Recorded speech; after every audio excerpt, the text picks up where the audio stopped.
قرابت دار بڑے ہی پیارے ہوتے ہیں، اپنے بہن بھائی، اپنے پھپھو، ماموں، خالہ، چاچا، یہ بڑے پیارے ہوتے ہیں۔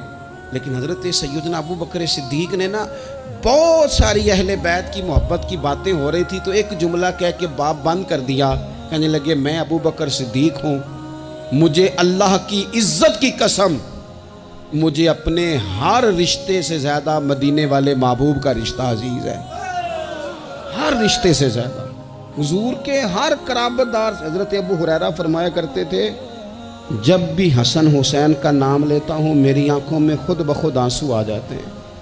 فرمایا کرتے تھے پتہ کوئی نہیں، پتہ کوئی نہیں، اپنوں کا جب ذکر ہوتا ہے نا، اپنوں کا جب ذکر ہوتا ہے، جی کردہ ہن سامنے ہوویں، میرا جی کردہ ہن تو سامنے ہوویں تے میں درد پرانے چھیڑاں۔